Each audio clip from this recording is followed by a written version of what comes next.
Hello! Blessed day sa lahat. Blessed day sa lahat. So, right now is i-fix ko lang. Hindi naman ibig sabihin, ino-open ko to into public. May inaano na ako ng mga taong sinasaktan, ganito, ganyan. Ang sa akin lang is, i-share ko lang kasi malamang may mga taong gaya ko na may pinagdaanan na ganito. So, paano nila ma-encounter, paano nila ma-overcome yung mga ganyang pinagdaanan nila. So, isa kong OFW dito sa Taiwan for mag-8 years na. So, isa din ako sa may pinagdaanan na sakit. Last 2021, nagkaroon ko ako ng stage 1 cancer.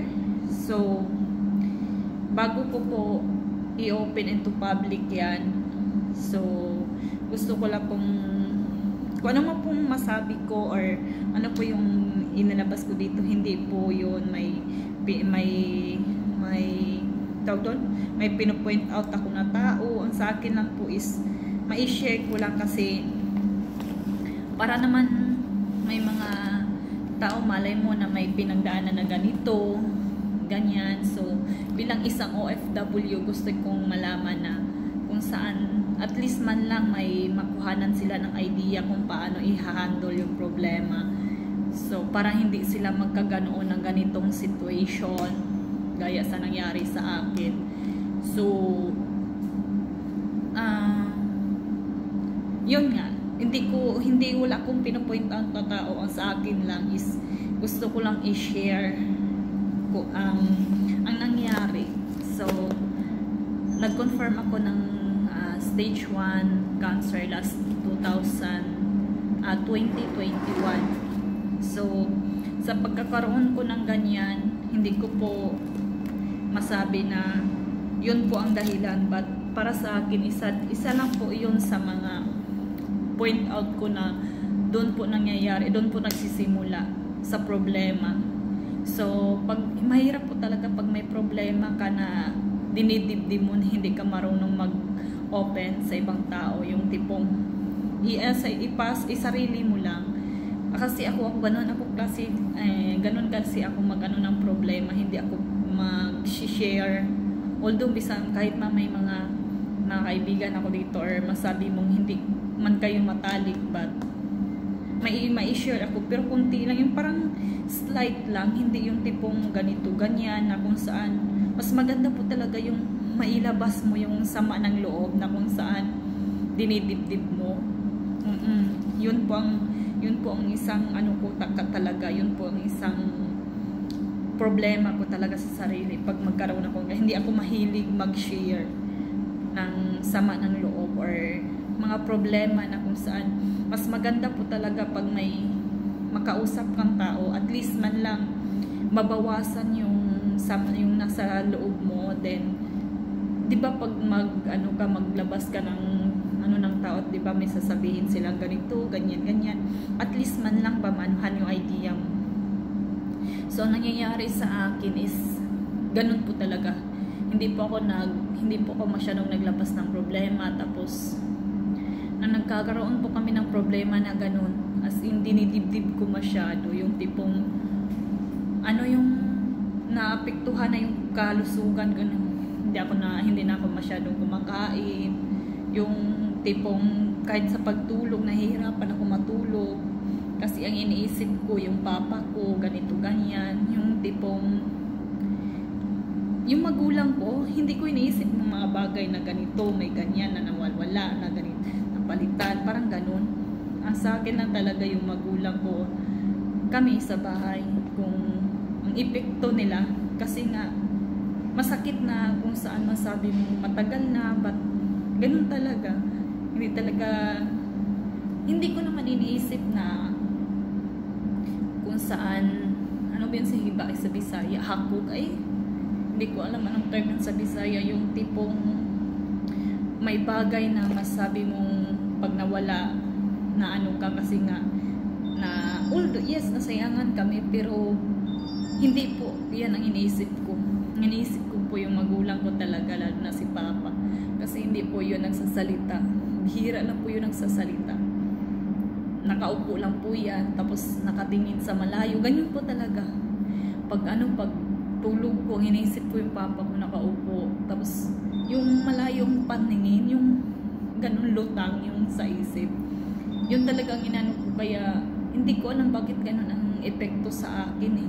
Hindi ko, sa amin ng mga magkakapatid, hindi ko alam kung anong epekto nun sa kanila, but sa akin, grabe ang epekto sa akin nung buhat ng, yung tipong, ang ko kasi dito, paglakbay ko dito sa Taiwan is para sa pamilya ko.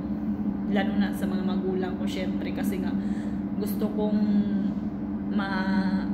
mabigay ko or mabigyan ko sila ng buhay na hindi na gaya dati nung paano kami ginapa, ganun. So kaya nga naglakbay ako ng Taiwan na masabi mo talagang parang ug sa Bisaya pa naglatay sa alambre ba, yung bawal ka malaglag, bawal ka man ganitong gumawa ng kaloka, kasi nga iniisip ko yung pamilya ko. Ganun po ako lalo na sa magulang ko.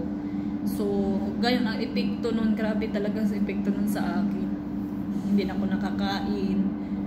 Tapos, doon na po talaga nagsisimula. Kasi kung time na yun, kung saan, alam ko nang bagsak na yung katawan ko, hindi na makakatulog. Siyempre, may epekto na yun, na yung katawan mo.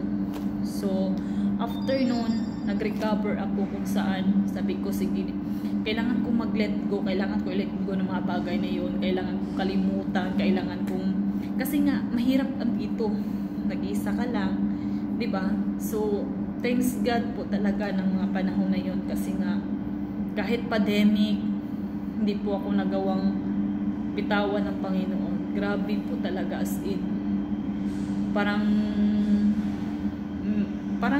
masabi ko talagang bihira lang pong gano'n na magkagaroon ng sakit na gano'n, tapos hindi po ako sabi mong na-detain sa ospital, sa awa ng Diyos.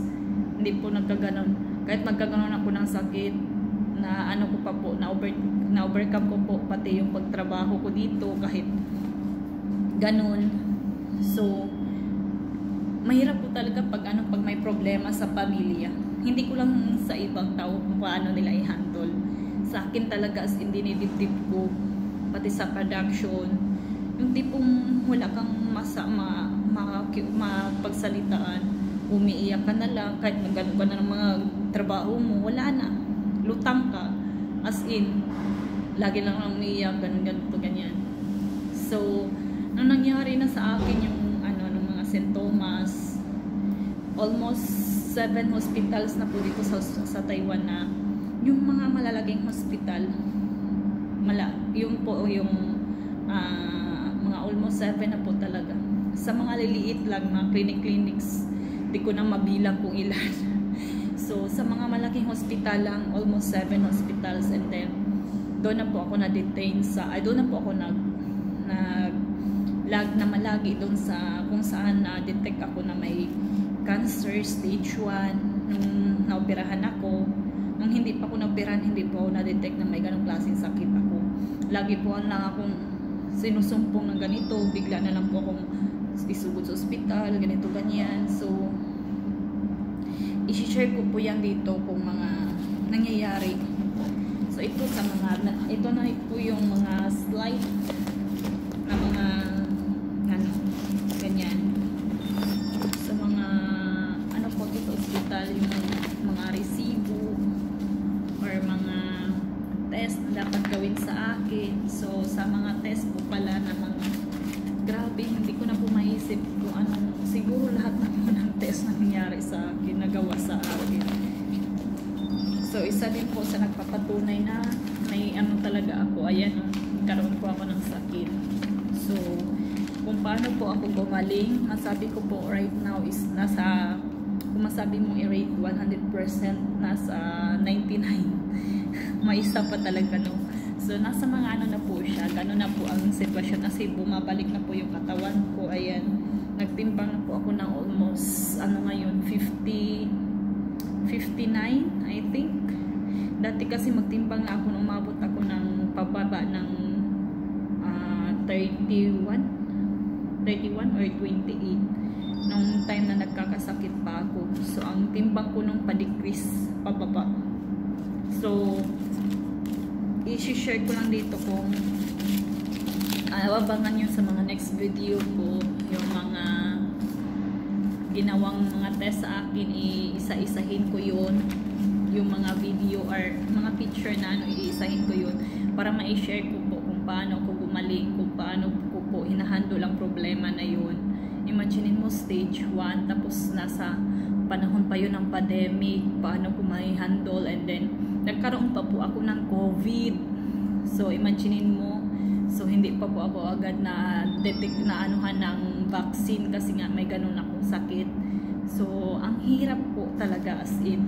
Kaya masasabi ko lang, kung isa kang OFW na malayo sa pamilya or na may mga problema sa pamilya nyo, huwag mo pong didibdibin. Mas maganda po i-share, ilabas mo. At least kahit man lang yung tao na pinagsharean mo na kung saan hindi mo masyadong close, at least man lang mailabas. Hindi lang po lahat ng problema na ganun mo. At least man lang yung mabawasan yung ano ba yung dinadala mo problema. Kasi ang hirap po talaga ang epekto sa katawan. Sobrang hirap. Kasi yun lang po ang time na nagkaroon ako ng sakit. Imagine mo for almost 2021 yung 2020 nag-start na po yun ng trigger sa akin. So 2016 ako na dito sa Taiwan. So 4 years wala po akong dinaramdaman ng sakit kahit sipon, ubo. Hindi po ako nagkakaroon ng ganon. Never po ako nagkalagnat, nagka-ubo, nagkasipon.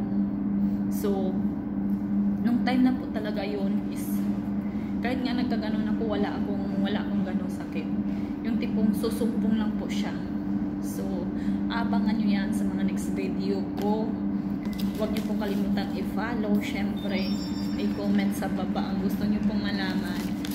So abangan po sa next video. Ayan po, ito na po yung mga nagpapatunay. Yan. So, i-share ko lang po sa inyo magkano ang nakuha ko dito sa government sa Taiwan. So, sobrang thankful ako, lalo na dito sa company namin kung magkano pera. So, abangan sa next video. God bless. Bye-bye. Don't forget to open your mind. Joke lang. Huwag niyo pong kalimutan na ang Panginoon ay nasa atin palagi. Bye-bye.